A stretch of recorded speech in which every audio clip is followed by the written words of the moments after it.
Good evening mga ka-OnLive! Yes, ito muli si Julius Neil Piala or si Sir P for short. And today is June 25 and it's the third episode of OnLive Talk Season 2.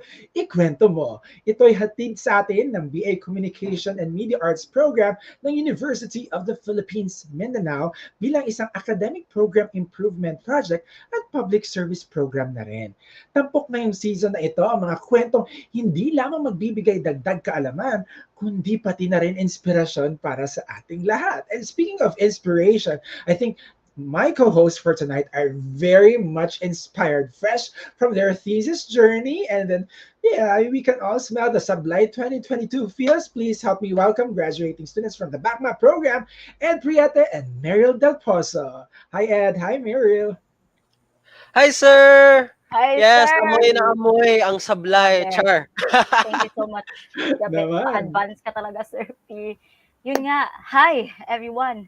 I am back, pero hindi na guest. This time, I'm part of the hosting team, and I'm very happy to be here. Hey! And yes, and yun nga, sabi mo nga, Sir P, no? Here on OnLive Talks, we share stories that matter, stories that will surely make us become inspired and especially become better. Yan. And yeah, before I forget, no, I am Maryll Delposo, streaming live from the Crown City of the South, Coronado City, South Cotabato. And to our viewers Yes. out there, yes, the Crown talaga. For our viewers out there, do not forget to be with us every Saturday at 6 p.m. via Facebook Live. That's facebook.com/onlivetalks.2022. Yan. Yes, it's great to be back for another program hosting for this episode. Thank you for having me on Live Talks and Sir P, Maryll. It's great to have you guys here.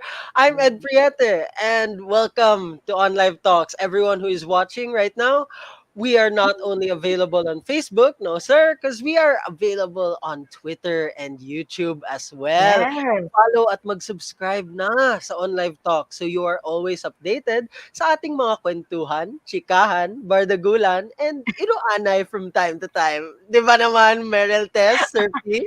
Grabe kasi, Talaga, grabe. Nang talaga expo si naman Ed. Maryll. Oo nga naman. And of course, abangan nyo rin sa OnLive Talks ang ating mga iba't ibang contents tulad ng Abi Nimo, itampok ang mga napapanahong impormasyon at of course nakahanda na rin ang OnLive Talk Spotlight showcasing stories of some members of the UP community lalo na sa UP Mindanao. And this Yes. month, last episode by the way ng OnLive Spotlight, we featured Maryll and her digital art exhibit centering on the coming out stories. And this time, we are still in the Pride Month celebration. So, Ed, Maryll, any realizations so far for this month?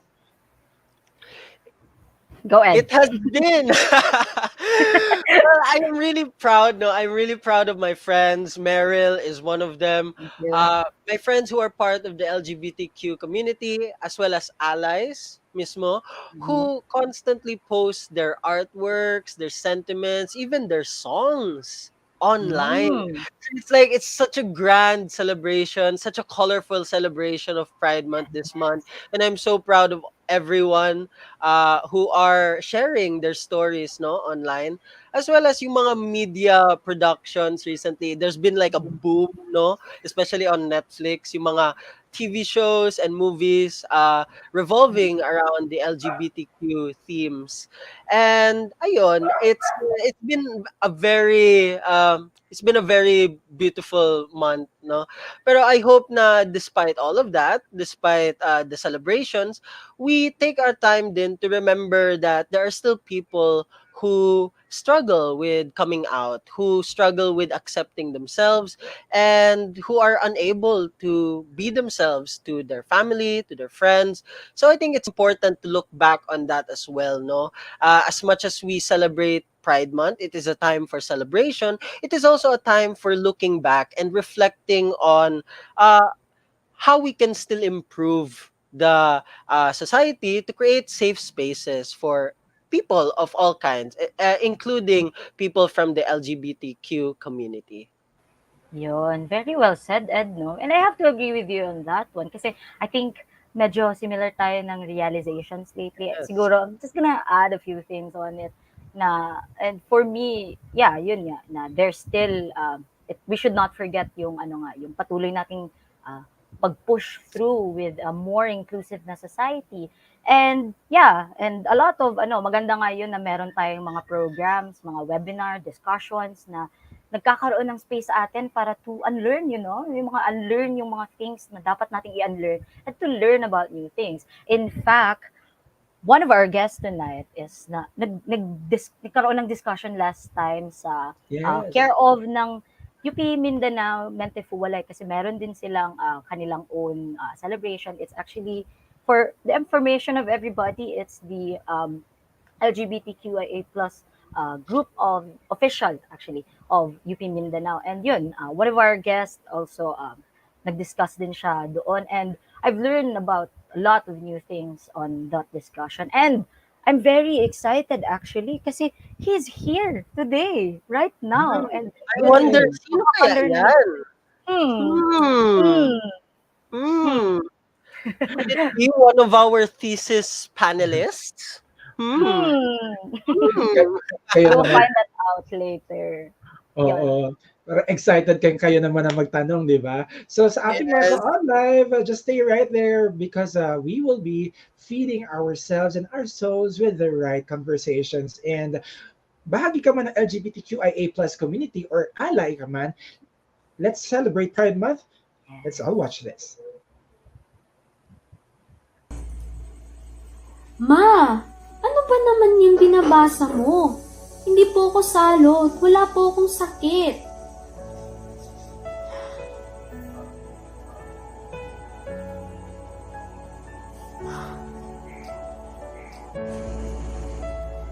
Ay, si mama talaga. Nung nag-out ako, sabi niya okay lang. Tanggap niya raw ako kasi meron naman din akong boyfriend. Di tulad noon na in secret relationships ako with Sheena and Chloe. Pero ano to mga pasaring about LGBT community?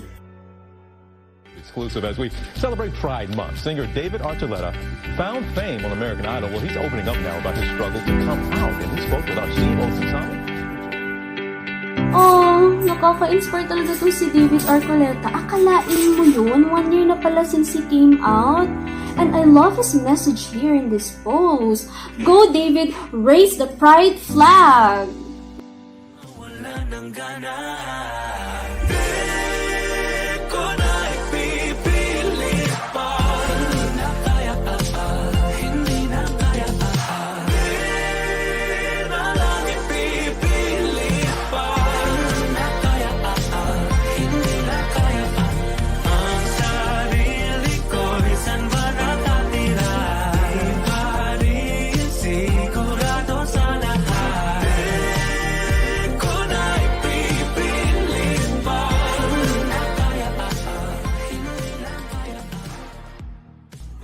OMG! I so love the queerness of Paul Pablo in this MV. Yes! Iwagayway ang Pride Flag Queen. As a fabulous, I'm gonna retweet this.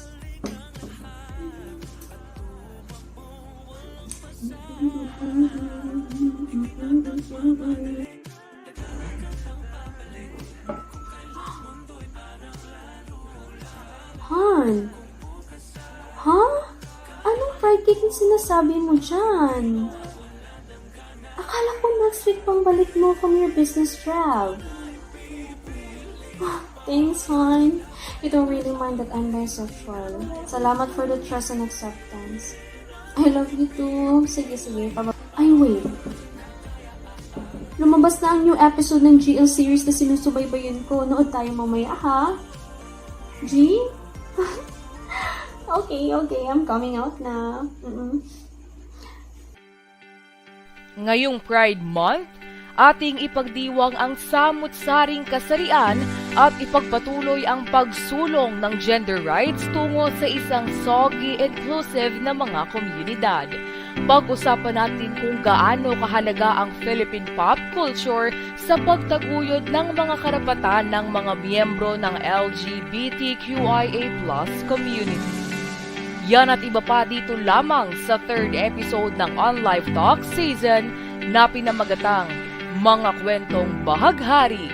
Raising the Pride Flag through Pinoy Pop Culture. Kasama sina Sir P, Maryll at Ed bilang inyong mga kakwentuhan ngayong gabi sa On Live Talks.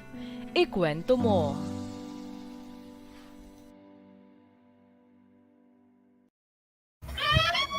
Kaya't ngayong gabi, tayo magkwentuhan tungkol sa mga kwentong bahaghari, raising the pride flag through Pinoy pop culture at syempre sa ating viewers out there. Gusto namin kayong maging part ng ating talakaya. Just simply share your thoughts with us, your comments or your thoughts or questions, possibly questions na ilalagay nyo lang dyan sa ating comment section. And mamaya, sa ating second part, ating babasahin yan, at ipapaalam natin sa ating guest para masagutan din nila yung mga katanungan ninyo. So watch out for our second part.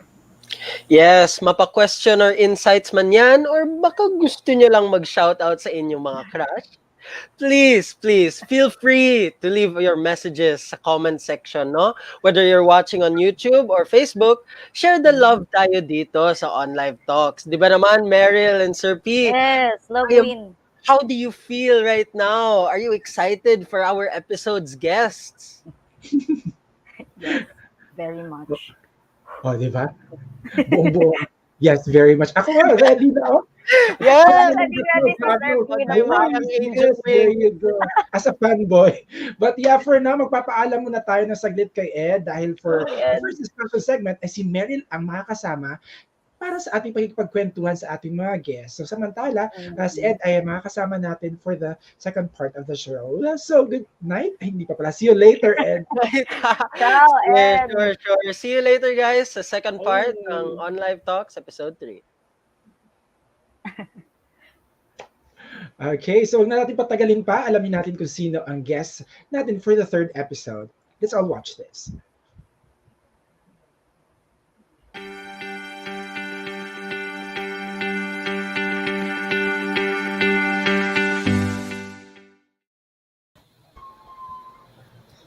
Yes, we are joined by, live na live from Visayas, from Iloilo, to be exact, Sir Ike Legaspi III. Hello, Sir Ike.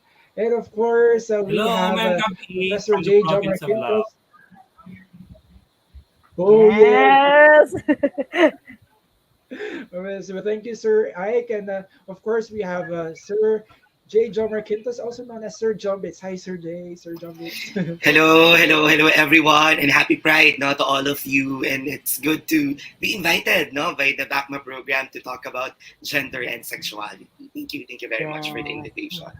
Yun nga, we very excited kami nila Sir P at saka ni Ed, Sir Ed. Hello, Sir Ike. It's finally good to meet you. First time kaming tatlo na may meet ka, like, right now on the live show. And Sir Jombits, hello. Once again, nakita tayo ulit and the tables have turned.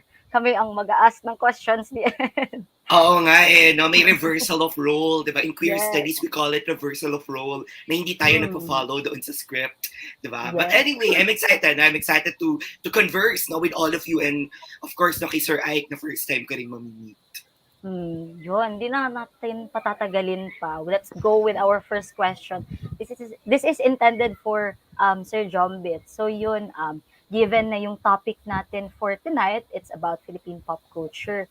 So we would like to know ano ba yung kahalagahan or yung role ng Philippine pop culture sa pag-share natin ng mga kwento or yung mga naratibo ng LGBTQIA+ community sa ating bansa. So what do you think about this, sir? Oo, actually, no, malaking usapin, no, yung about doon sa popular culture, and siguro dapat i-unpack muna natin ano bang ibig sabihin ng popular culture, di ba? Yes. When we talk about popular culture, it's the they are, no, the cultures that can be accessed by the majority of people, di ba? So maraming tao ang para nakaka-access ng pop culture na ito. Ngayon, doon sa tanong mo, Maryll, kung gaano kahalaga yung Philippine pop culture sa pagbabahagi ng mga kwento at naratibo ng LGBTQIA+ community sa bansa natin, napaka-importante nito. 'Di ba? Very, very important siya dahil for the longest time, alam naman natin na may erasure, di ba? Doon sa LGBTQIA+++. No? Kung titingnan natin yung mga early films, di ba? Yung mga early shows, di ba? Doon sa televisions, di ba? Even sa music, di ba? Kung makikita natin, parang may erasure, no? Doon sa LGBTQIA+++. Pero, dahil sa popular culture, parang mas nagiging aware ang maraming tao, no, na nag-e-exist pala itong LGBTQIA++ community. And at the same time, may iba't iba pa pala na aspekto, itong spectrum na ito, di ba, yung rainbow spectrum natin, na hindi ibig sabihin na homosexual ka, iisa lang yon, hindi, di ba, may tinatawag tayong lesbian, di ba, gay, di ba, meron din tayo tinatawag na bisexual, di ba, na napaka-important, pero hindi natin pinag-aaralan, pati yung trans, di ba, queer, di ba, intersex, allies, asexuals, di ba, and plus. So I think it's important, Maryll. Yun. Totoo, sir. Dapat na important talaga kasi yun nga, mas na-open up siya on a much bigger space. So dapat maging sensitive din tayo when portraying identities such as this. Dapat mag-appear silang totoo and dynamic, hindi lang nagsistay sila in one linear outlook. So, Tama, thank you so tama much yun. for that. Oo. Oo, and speaking of totoo, no, let's go to the experience of Sir Ike this time. Ano yung experiences niyo, Sir Ike, bilang isang member ng LGBTQIA+ community na nag-inspire sa inyo na maging line producer ng famous best short film na Solo? Yes. Actually, to tell you frankly, this is my third film with our film production na ERK. Kaya nung invite ako ulit ang aming producer at director to be the line producer, binigay yung script sa akin, parang, oh my God, ang ganda ng material kasi very timely because it discusses on LGBTQ, the pandemic, and mental health issues. That's why, hindi siya LGBTQ, pandemic and mental health. Kaya sobrang inspiring yung movie na hindi ako napaghindi. Nung in-offer sa akin maging line producer ulit, sabi ko, nag-line producer ako sa 2 films before. Feeling ko mas maganda ito at saka mas makarelate ako at saka mas makapagbigay kami ng messages sa mga tao about LGBTQ, mental health, and the pandemic. Gusto ko yan, sir, yung nai-integrate din yung mental health sa advokasya in terms of gender. Gusto ko lang balikan si Sir Jombit. Sir, it seems that when we talk about LGBT stories or narratives, it has been evolving. So ano po observation niyo? Perhaps siguro at late 90s or even early 2000s hanggang ngayon, ano yung mga trends in terms of presenting stories? Oo, that's a good question, no. Actually, kanina nga binabanggit ni Maryll yung tungkol doon sa importance, no, ng popular culture na in-affirm ko na very very important siya. Pero kung titingnan kasi natin, tulad ng nabanggit ko rin, may erasure talaga doon sa experiences ng LGBTQIA+++. Kung titingnan natin, siguro for example in Philippine cinema, ang the earliest film, no, na pwede nating makonsider na parang that talks about the LGBTQIA++ community ay yung Jack and Jill, no, starred by Lolita Rodriguez and Dolphy, no. Although parang kasabayan din niya yung ilang pelikula ni Nina Blanca na medyo boyish siyang gumalaw, di ba? Pero yung Jack and Jill talaga yung parang siguro pinnacle, no, na parang wala nang erasure, parang we're talking about lesbians and gays na, di ba, in cinema. Pero ang problem dito, parang kapag tiningnan mo yung mismong pelikula, especially yung ending niya, parang nagiging problematic siya, na parang at the end, parang kailangan pa rin mag-follow ng script, no, ng LGBTQIA++ community sa kung ano yung dinidikta ng society natin. Pero what's interesting, no, kung titingnan natin, for example, yung Philippine cinema, nag-e-evolve siya.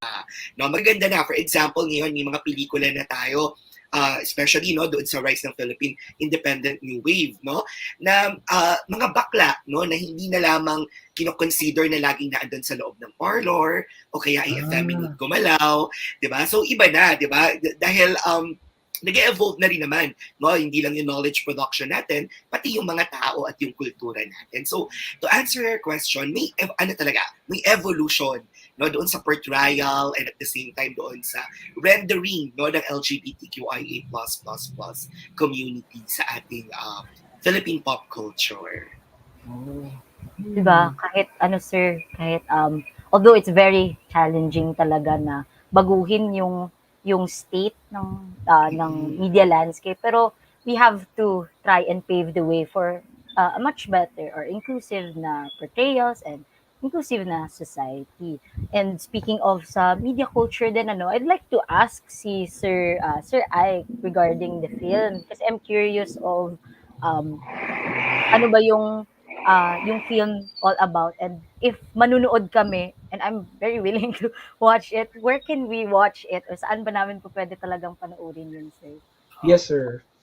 Very timely kasi next week ata, as part of our Pride Month celebration, TV Visayas will be streaming again the film Solo.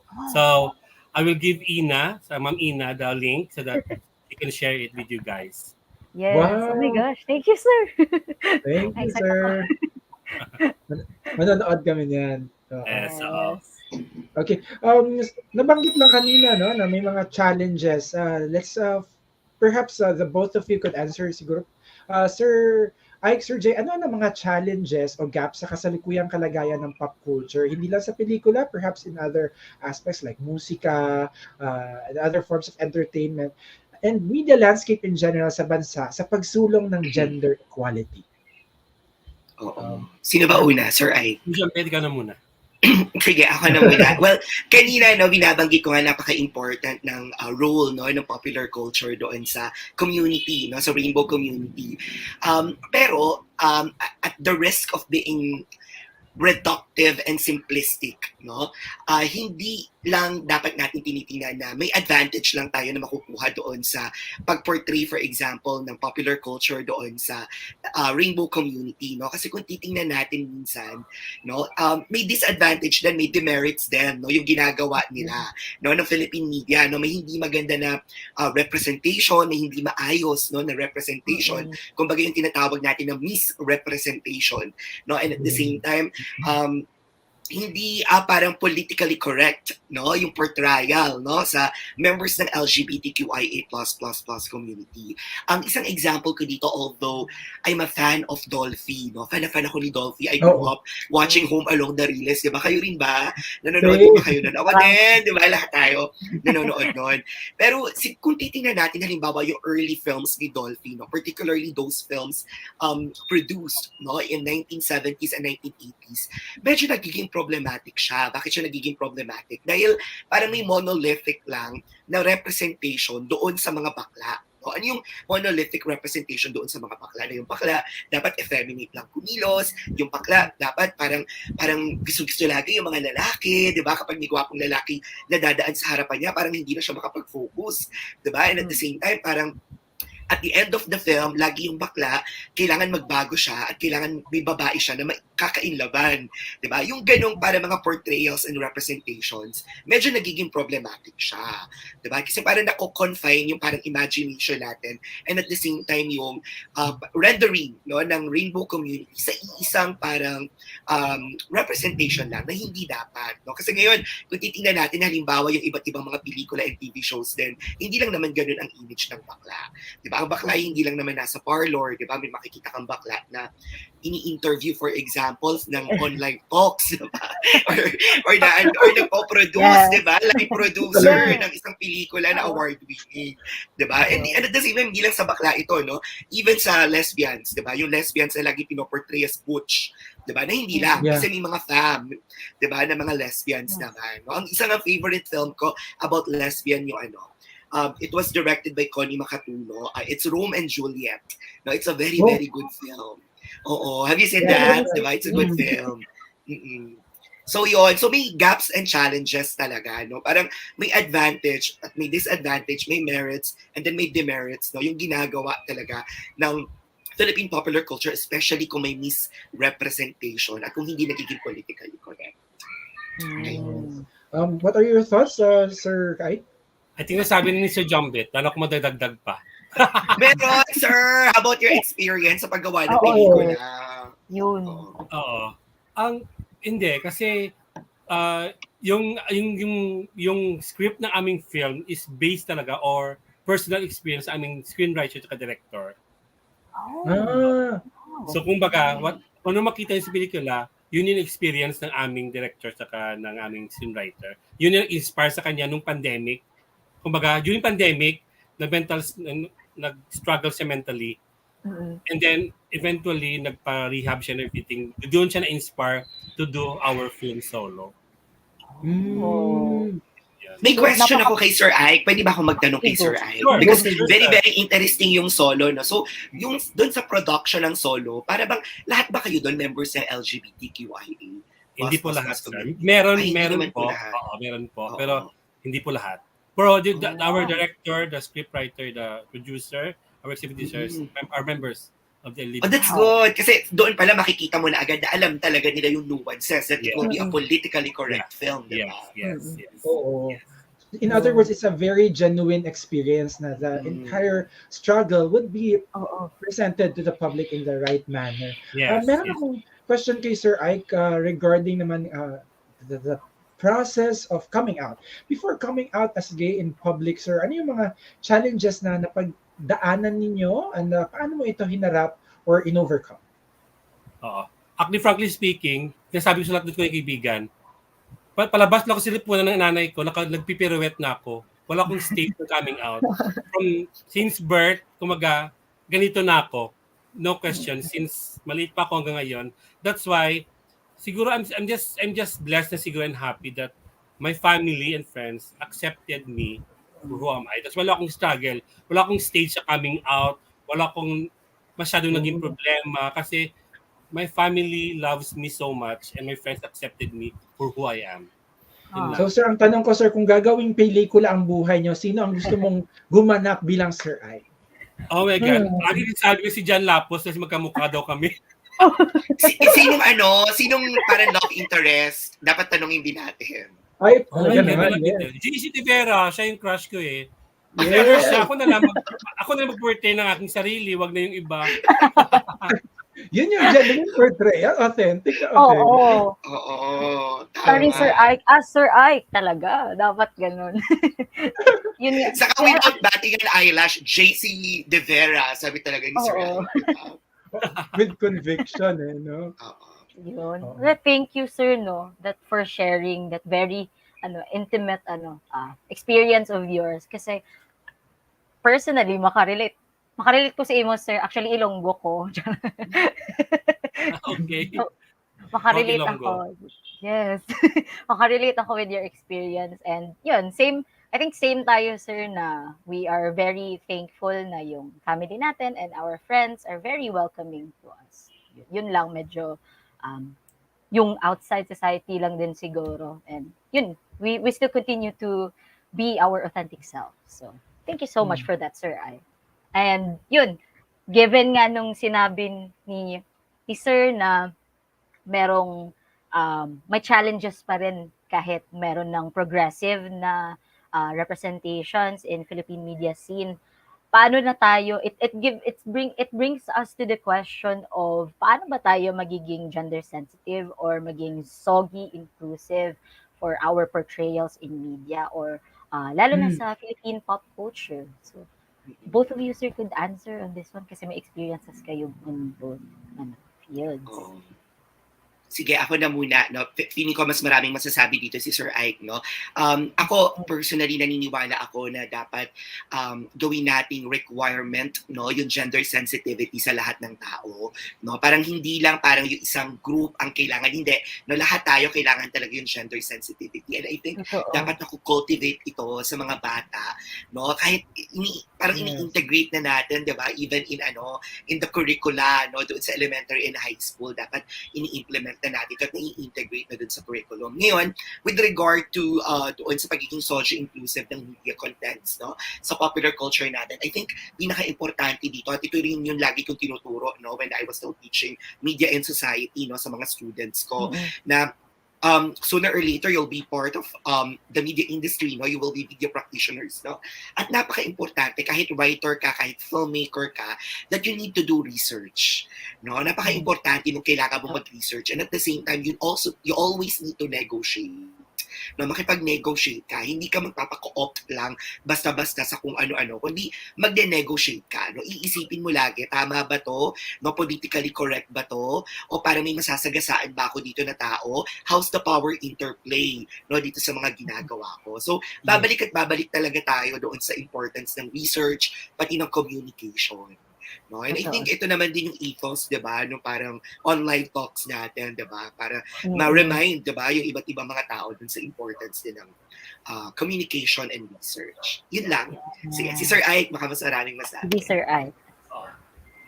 Hindi, siguro kasi ang UP Visayas, meron kaming yung, I mean lahat ng siguro ng campus, no, may parang gender and development program office and then the ASH office. Yung para kasi, and then the same time meron kaming LGBT student org dito.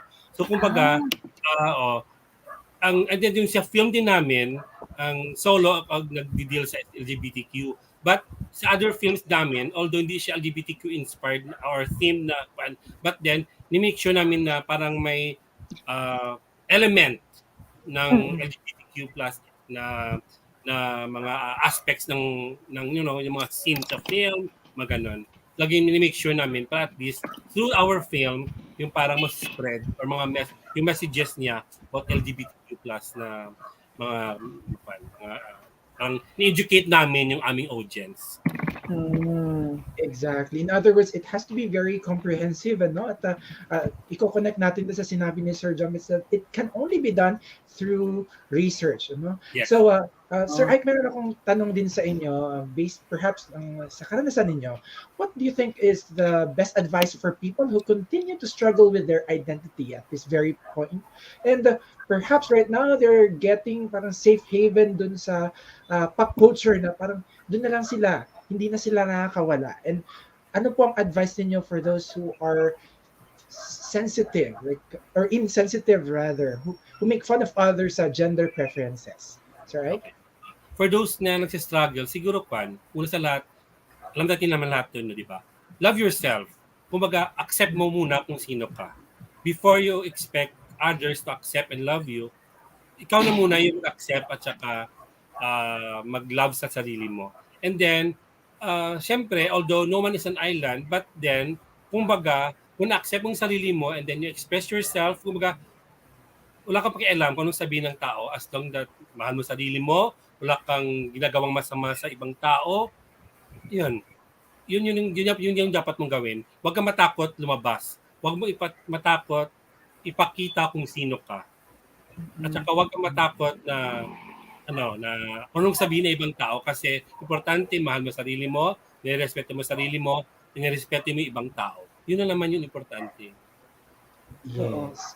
And at this point, we don't have much time to stretch further this first discussion. But later, we will have more of these conversations. Pero, di ba, Maryll, talagang busog ng ating puso't isipan at kaluluwa even. Oo, talaga, sir. Wala pa tayo sa main course. Ito yung main course actually, tapos may dessert pa. Make room talaga. Yes. So sa ating mga viewers, just stay right there because when we return, we'll accommodate questions from the UP Min community. Yes. A little more only here on Live Talks. Ikwento mo. An educational institution bound to honor and excellence. The University of the Philippines Mindanao has made significant leaps in its commitment to serve the people. Since 1995, UP Mindanao has experienced unprecedented heights of development. New academic infrastructures were built at strategic locations in the campus, and more avenues for interdisciplinary academic exchange were developed. These were made possible with the support from the national government, UP system, UP alumni, and the private sector. Since then, UP Mindanao revisited its mandates anew, and with the help of internal and external partners near and far, UP Mindanao became a responsive and relevant university in terms of academic, research, and public service anchored on these three key themes.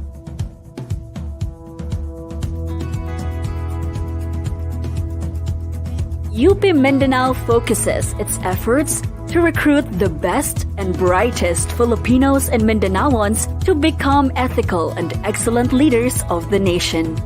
This is possible thanks to its distinct student and learning experience, along with improved current academic programs and upcoming academic offerings that are responsive and relevant to the needs of Mindanao and the rest of the country. Due to the outbreak of the COVID-19 pandemic, various activities from different parts of the globe are highly affected. Despite the odds, UP Mindanao continues to implement academic, research, and public service programs with respect to attaining the UN Millennium Sustainable Development Goals. UP Mindanao's 204 hectares of titled land is located in Mintal, Davao City, designated for higher level education, research and development in the arts and culture, and sustainable agri and biosystems of Mindanao. This initiative will serve UP Mindanao's current and future graduate programs, as well as creating a unique living experience for its students, employees, and visitors. As the world is gearing up for a new kind of normalcy, the university is ready to evolve into a smart campus for learning, development, and innovation. The Committee on Ligtas Balik Eskwela prepares UP Mindanao for the resumption of face-to-face classes by formulating and testing guidelines consistent with government directives. These initiatives are only possible with the unyielding support of UP Mindanao stakeholders, its students, faculty, staff, alumni, friends, and partners. They aspire to make UP Mindanao's vision a reality, not just for Mindanao, but for the Philippines and for humanity.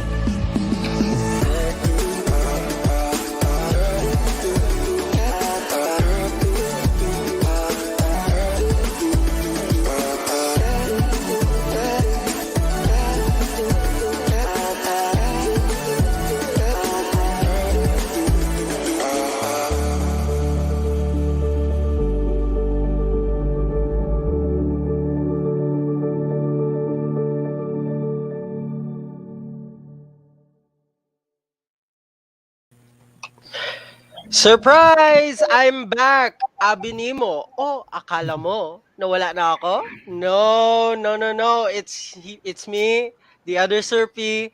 Good evening to all our viewers. And we're back here on the third episode of On Live Talk Season 2, Ikwento Mo. And tonight, we've been talking about mga kwentong bahaghari, raising their pride flag through Pinoy pop culture. Once again, I'm Ed Priete. Ako si Sir P. And we're still with our guests, Sir Ike and Sir Jombits, who are into Philippine pop culture and have been active in forwarding LGBTQIA plus rights and advocacies. To be honest, guys, I felt really left out. Ang ganda ng mga discussions ninyo kanina. And don't worry, because we have more to come pa po.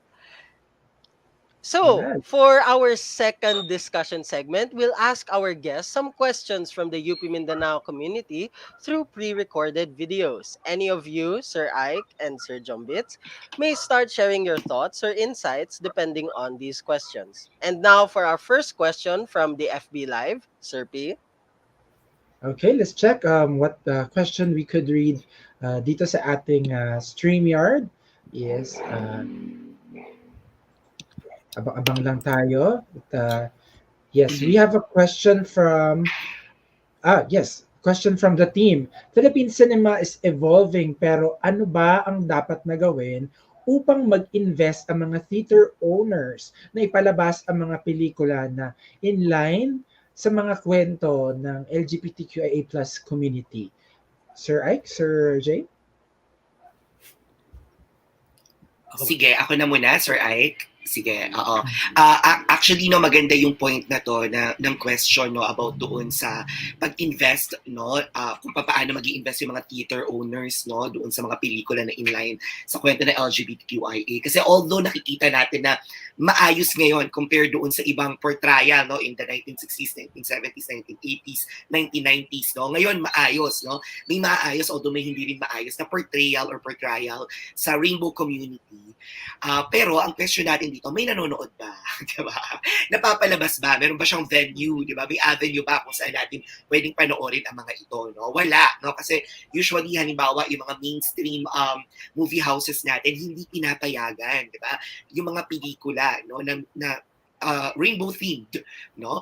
Ngayon, paano natin mababago ito? Siguro kailangan talaga na maayos na state policies, no? State Yes. policies talaga ang kailangan natin dito. Yung mismong suporta ng mismong gobyerno natin, no, sa LGBTQIA++ community.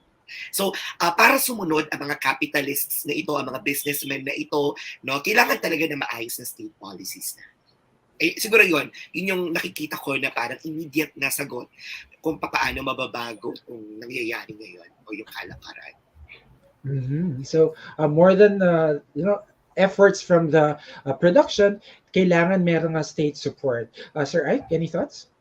Yes, I agree with Sir John Bet. At the same time, siguro, I don't know, pwede ba silang parang i-training yung mga theater honors para bigyan sila ng mga workshop or seminars about LGBTQ+, mga ganun-ganon, mga gender sensitivity, mga ganun siguro, for them to be educated siguro. Kasi, kung mga theater, mga investment, mga may-ari ng mga theater, Philippine cinemas, kasi, kami naman sa mga like Cinemalaya, yung mga award yun, mas yun yung pinupush nila na, I mean, gusto nila yung mga ganitong theme na pelikula kasi just like now, yung aming isang film na ginawa rin ngayon is that si Odi is also now a nominee for Best Cinemalaya Short Film.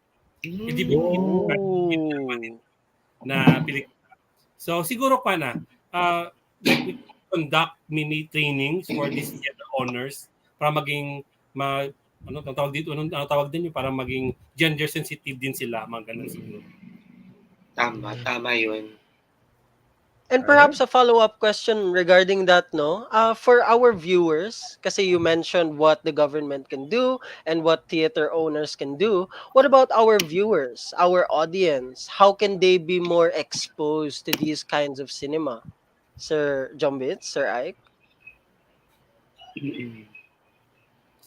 Sige, sino una? Ikaw, Sir Ike? Go ahead. Ako muna, paano yung audience, no? Well, actually, ang kailangan talaga dito, no, hindi lang naman sa audience na yan, kundi, yun nga, tulad na nabanggit ko kanina, kailangan may yung sa policies, no, ng estado natin, no, may suporta mula doon sa state natin, no, and at the same time, dito sa mga businessmen, no, na may-ari, no, ng mga movie houses na ito, no, and kailangan siguro sa audience, mas maging perceptive sila at mas maayos yung pag-discern nila, no, doon sa mga napapanood nila, no, and at the same time, dapat maging skeptic sila dun sa mga napapanood nila. Kasi usually, baka minsan kapag may napanood sila, paniniwalaan agad nila. Hindi naman dapat. Diba? Kailangan maging skeptic ka rin at maging perceptive ka kung tama ba talaga yung representation o yung presentation na ibinibigay sa atin. So, kailangan ng audience perceptive din. Kailangan marunong siya mag-discern. Diba? Yun yung dapat ituro natin along with the gender sensitivity training. Maging bukas, no, yung audience natin. Yan siguro, tama yung si Sir Jambet na dapat i-educate yung mga audience. Kasi kung students, mga ganon, mga like, kita tayo sa UP na parang, kumbaga, meron tayong always na inatin na ng mga gender sensitivity na seminar. So, tayo, maintindihan natin. Siguro maybe we reach out naman sa public, like mga ordinary, mga masa. Like, we educate them para na maintindihan nila yung mga ganitong theme na mga pelikula. Oo. Pero yung audience din kasi, no, parang very, naman sila, very matatalino ang audience natin. Ako naniniwala ako matatalino ang mga audience natin. So, the ball is not in their hands, no? Parang the ball is the hands of other people, of the powers that be, di ba? So, dapat yung powers that be sila yung sinisingil natin, not the audience. Tama. Yes. Buti na lang we have programs like online live talks to educate and to Mm. inform and to hold accountability naman no, to those people in power. Yes. So without further ado, no, introducing the first question from one of the UP Mindanao community members. This comes from Star Di Malanta, a BACMA student.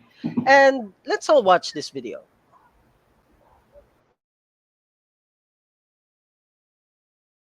Good evening, everyone. My name is Rafael John P. Di Malanta from UP Mindanao.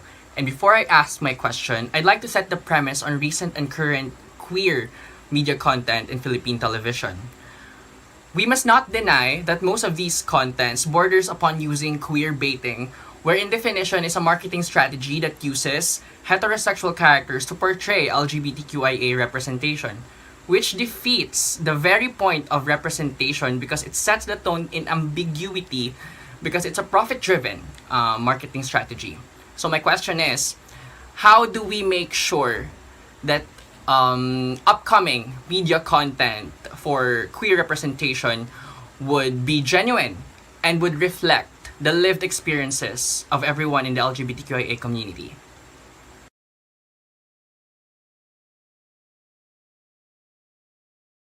Ayun, ang tanong tungkol sa queer baiting. Sir Ike, Sir Jay?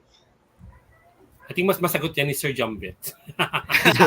Sige, hello kay Star, no? He was my former student, no, in UP Mindanao, no? I remember Star, and I miss you, Star, no? And that's a good question, no, about queer baiting, especially na ang dami nating nakikita ngayon ng mga shows, no, and even films, di ba, na queer baiting talaga, di ba? Pero babalik tayo doon sa, although we recognize different marketing strategies, no? Kasi may advantage din naman yung marketing strategies, no? Na parang nagiging visible, no? For example, yung rainbow community at mas nagiging aware, di ba? Yung iba't ibang audience, no? Doon sa plight and struggles, no? Ng members ng rainbow community. However, no? On the other hand, no? Pwede natin sabihin na may ano talaga, no? Mali talaga yung queer baiting. Kasi doon pa lang sa pag-debate mo, di ba? Parang ano yung purpose? Bakit ka nag-debate? No? Bakit? Ba't mo siya ginagamit as a marketing strategy? Is it to gain profit? Di ba? If it is to gain profit, may mali na agad doon. Kasi for the longest time, ang rainbow community, naging victim na sila ng discrimination and oppression in our society. No? At sobra pa yung kailangan natin i-fill na gaps, no? Para masabi natin na na-emancipate na natin sila. So, to use the rainbow community to gain profit, that is wrong. No? Pero kung gagamitin naman natin ito to educate or to tell the stories, no, of these people, no, doon pwede natin sabihin na nagiging productive siya. So to answer your question, Star, pwede siyang productive, pero and at the same time it can also be counterproductive. Diba? So may ano talaga so kaya yung binabanggit ko kanina, we always need to negotiate. No, we always need to negotiate there. Okay. All right. Maraming salamat, Star and Sir Jumbits, for that answer. And let's now have another question from Facebook. Let's read it. And may nabasa. Gaano kalaki ang ginagampanan ng mga artista o SOCMED influencer na miyembro ng LGBTQ sa panahon ngayon na marami pang mga tao ang hindi tanggap ang mga miyembro ng LGBTQIA plus community? I'd like to ask Sir Ike this question. Sir Ike? Yes. Siguro, Kwan, as parang mga artista namin, for example, sa movie na Solo, kumbaga, yung isa straight, yung isa talaga member ng LGBT plus community. Pero yung role nila sa pelikula, dalawa sila both. Siguro yung portrayal. And then at the same time, dapat sincere sa kanila yung paggawa ng movie. Kumbaga, accept nila, nilinihan nila, and then dapat yung pag-portray nila ng kanilang roles is effective, wherein yung message ng pelikula dapat maintindihan ng audience. Yun siguro. Yung kumbaga yung how they portray their role dapat mas effective for the movie to be effective na maintindihan ng mga audience. Yun siguro. Okay. All right, let's now have the second pre-recorded question. Yes, so this comes from someone that you know, actually, Sir Jombit. So this question goes to you. It comes from Mimi Rodriguez, a UP Mindanao admin personnel. And so let's all watch this.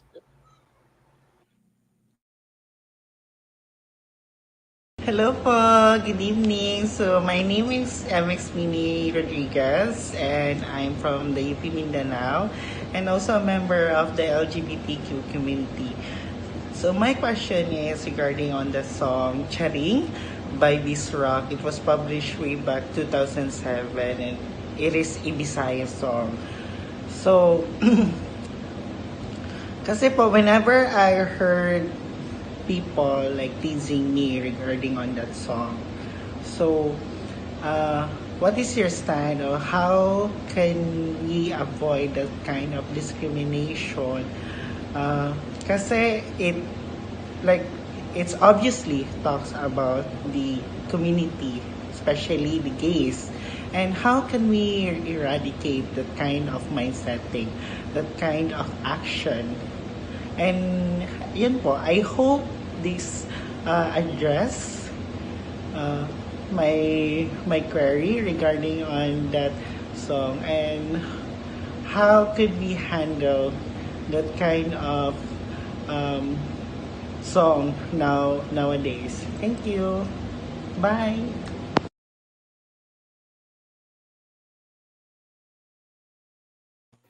Okay, Alright. oo, sige. Siguro bilisan ko na lang yung sagot ko because I know that we're running out of time, no? And hello, Mimi, sa'yo, no? Ang problem dito kasi nawe-weaponize talaga minsan, no? At ginagawang parang nagiging site, no, ng discrimination din ng popular culture. No, isa to sa mga gaps and challenges talaga ng popular culture. Since popular siya, nagiging site din siya, no, ng discrimination. With regard to the song Charing, no, ayan, parang ginagawang weapon ito, for example, ng patriarchal society para i-tease or asarin, di ba, yung mga trans people, no, like Mimi, no? So masama ito, no, mali ito, no? At ang kailangan talaga natin dito, babalik tayo dito doon sa gender sensitivity pa rin. No? Trainings, no, dapat ini-integrate talaga ito sa curricula in elementary and high school. Yun lang. Okay, so for our last question, this comes from Jean Claire Galon, a UP Mindanao and BACMA alumni. This question goes to you, Sir Ike. So let's all watch this.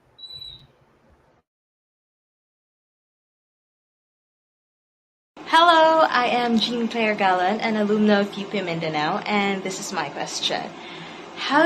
As a producer, how do we make sure that the content we make about the LGBTQIA+ also reaches those who do not identify with us? How do we communicate it to those who are not yet educated about us or who are still close-minded?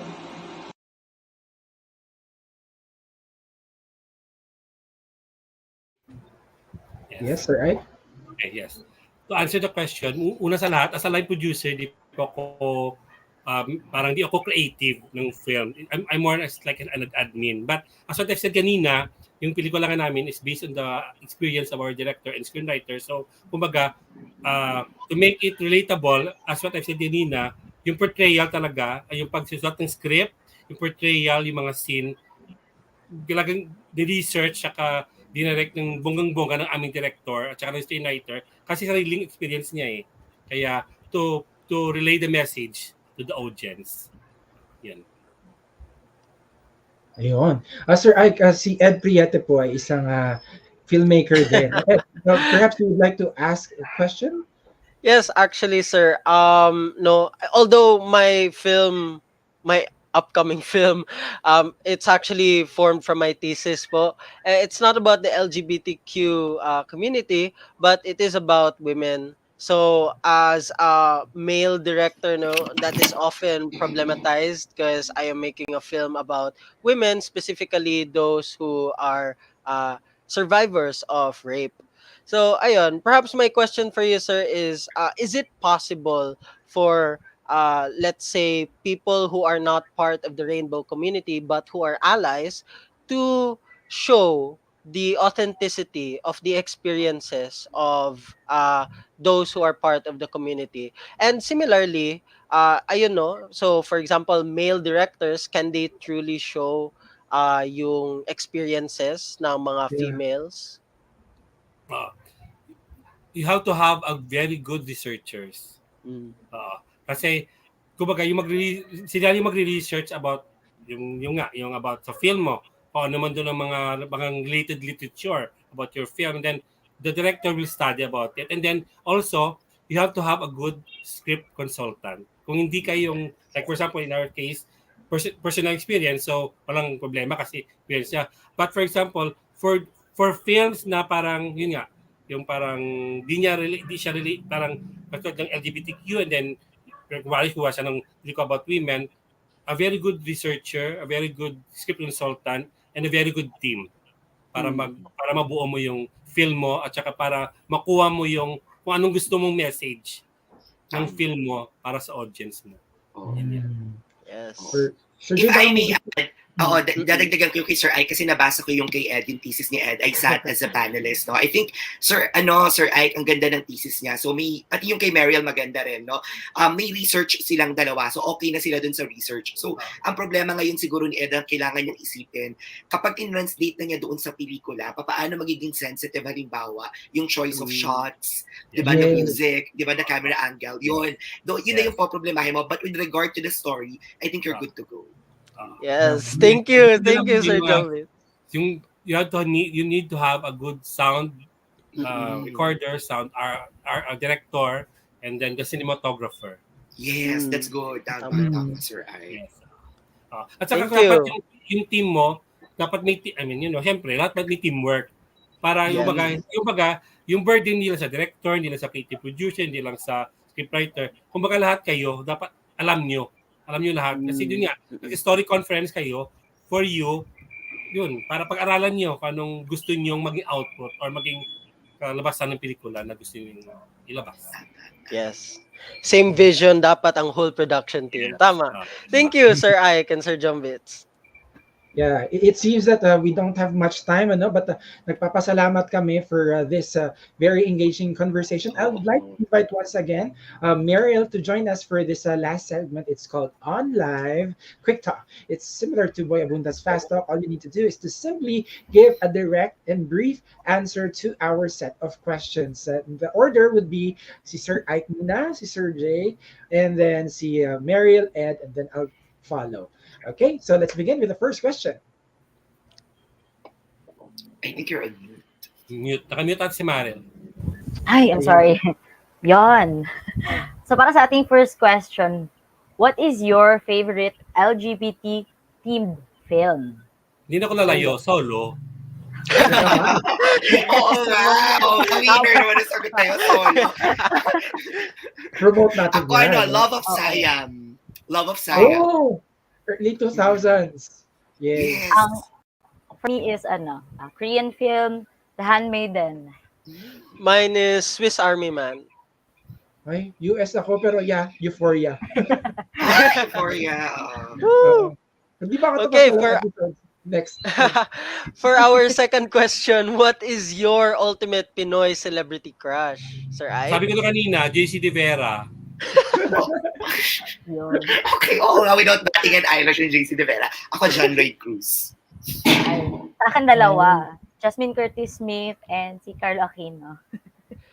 Mine is an upcoming celebrity, Samuel Lafuente, also Samboy. Hi, Sam. Ayan, si Sam nga din pero tatay pala niya ako. So, yeah. Nadine Lustre. Oh. Yun. So, favorite music genre naman, Sir Ike? Reggae. Indie pop. Parehas kami indie ni Sir pop John. ako. Parehas kami ni Sir Hello, John. indie pop. Indie pop. Actually, indie pop din ako, pero sige, Pinoy pop na lang. Mabuhay ang indie pop. Yes. Okay. Next question. What is your favorite literary work of a Pinoy author? Yung tula na ginawa ni Sir John Eremertidoro na kung ang tula ay pwede pambili ng lalaki. Ano yan? Kay Putri. Si Rena, si John Eremertidoro. Ako siguro, isang nobela na isinulat ni Luna Sicatleto titled Makinilyang Altar. Yun siguro yung sa akin. For me, dalawang short story ni Jimmy Alcantara, Red ang Luha ni Michael at Blue ang Kobrekrama ni Jay. Wow. Mine is the 13 Comics by Budgetan. Naman. And mine is ML themed. Lati Batistas Bata-Bata Paano Ka Ginawa. Oo, tama, tama. Yes. And for our final question, who is your favorite local influencer? Oh. Yung aming LGBTQ champion dito sa UP Visayas, Professor Monique Muyagas. I'll Ooh. check her out. Wala akong maisip, pero ang naisip ko lang bigla, si Lakan Umali. She's an influencer, di ba? Yes! Okay. So, I'll choose Lakan Sir Umali. Lakan. Okay. Oo, I'll choose Lakan Umali. Sa akin yung si Paulol, the ultimate shit poster. Mine is si Samboy again. Hi Sam. And mine is Telma. My wife, Telma na son, Telma. Yeah, it's Telma. Okay. All right. So, To wrap it all up, there you have it, everyone. And we would like to extend our warmest gratitude. Madamo kang salamat. Thank you, Gid. Damo gid nga salamat sa kay Sir Ike, kay Sir Jombits for making our discussion tonight very wholesome, worthwhile, and most of all, educating. Hindi lang para po sa amin ng dalawang Sir P. And ako, the whole UPing community, ang ating viewers, and the On Live Talks production team. Maraming salamat sa time po na ibinigay niyo po sa amin to share your experiences, and especially yung mga kaalaman po ninyo patungkol sa ating topics tonight concerning Philippine pop culture. So, thank you so much talaga. Yun. Yes, and on behalf of all the viewers, thank you, Sir Ike and Sir Jombits. I was going to say, Sir Jombits, if you were ready for our thesis defense right now, pero parang ready. Lahat ng kailangan sabihin, nasabi mo po. So thank you very much for educating all of us from the UP Mindanao community as well as our viewers, no? And at this part of our program, we would like to ask you, Sir Ike and Sir Jombits, to share your final message, to either remind, to give an advice, or to give a message lang to the viewers to leave a lasting impression for all of them. Yun. I'll start na siguro. Yes. For me, Kwan, just give love and respect because when you give this both, meron pagkakaintindihan. World peace. Yun lang. Thank you. Oo, tama ang ganda nung binanggit na yun ni Sir Ike, no, yung about doon sa love na ibibigay mo. Ako siguro, I'll quote a quotable quote sa Mean Girls na pelikula. The limit does not exist, di ba? So do not limit yourself, no? And kailangan natin i-respeto at i-accept ang bawat isa sa atin. We need to emancipate ourselves, no? And happy Pride sa lahat sa atin. Pride is a protest. oh yeah, I love that. Friday is a protest indeed. So maraming salamat mula sa bumubuo sa amin dito sa On Live Talks sa pangunguna ni Professor Ina Olivares Dizon and Professor Karen Joyce Kayamanda. Daghang salamat Professor J. Jomar Quintos and Sir I. See you around dito sa Davao someday. Yes. Oo. Or kami mag-visit kay Sir Ike sa Iloilo. Yes. Labi ang mga pagkaon sa Iloilo, di ba? Yes. Papakainin kayo ng talaba, batchoy. Yes. Gumala sa inyo. Manood tayo ng solo sa UPB. Yes. Woo! Next week, I will give you, send the Yes. link to Ma'am Ina so that she can share it to you guys. Oh, Yay. yes. Thank you, sir. Yes. Good luck together. Yes. Yes. Thank you, Sir Jay and Sir Ike, and have a great weekend and happy Pride Yes. Month once again. Thank you. Happy Pride. Yes. Wow, what an amazing episode, Ariel. Wow. Meryl and Dami. Na-overwhelm na naman tayo. Yes. Hi, insights, takeaway, kung anong nangyari. Yeah. There's so much to unpack from this episode, I feel. But like if there's any takeaway na I can get from this, no, it's really self-love. I mean, it's hard to like learn to love oneself and to accept oneself, especially when everyone else is against you. Pero I feel na if we learn to love ourselves and then love others, like we will be all the better for it. And imagine a society where it's all like that. So like nobody has to hide anymore. Everyone accepts everyone. So it's amazing when Sir Ike and Sir Jombit shared those Oo. messages. So, ayun, yun yung nag-stick talaga sa akin. Grabe. Naiiyak ako sa Oo nga, mga iyak sinasabi daw. ni Sir Sige nga, Ike. iyak daw. No. Talaga? Pero yun, napaka-heartwarming ng ni Sir. Yung sinasabi ni Sir Ike, yung sharing niya, especially yung personal experiences niya rin as member of the LGBTQIA+ community and yung kanyang work on his film. Yun. And with Sir Jombits, we are once again reminded na yun nga, ang Pride Month celebration ay hindi lamang siya celebration, but ito ay isang protesta, no? Na yung continuous fight natin for an inclusive society. So, yun din, yung kahit di din dapat natin kalimutan na hindi tayo nag-iisa kasi Yes. marami tayo yun na for now siguro if natatakot tayong mag-out or mag-fully express ng ating support, we cultivate our small circles, ganon siguro. And personally, gusto ko rin balikan yung sinabi ni Sir John Bits, no, na we have to always keep in mind, Pride Month or Pride is a protest. And the best way Yes. to show that act of protest is to give love and respect. So tinuhog ko talaga yung dalawang guests natin for tonight. So once again, mula sa buo ng ating produksyon ngayong gabi, kasama si Sir Mark, si Ma'am Krill, and of course, si Ma'am Ina, Ma'am Karen, Ed Hero, Ed and Maryll, thank you so much sa lahat ng volunteers. Yes. For this episode, maraming salamat. And this has been Sir P saying, let's be open and enjoy life. Heartwarming, sir. And hi. Goodbye na pala. It's me, Maryll Delposo, saying the world is a vessel for diversity. And sa ating viewers, thank you very much for watching. At manatiling nakatutok dito lamang sa OnLive Talks para sa iba pa naming mga handog na impormasyon at especially content. Wait lang, gusto ko parang shout out kay short lang to my friends na nag-graduate Yes ngayon. naman. Congratulations! Especially Yeah! to Jurana Cabase and to Almira Eloisa Serbo. Congrats, guys!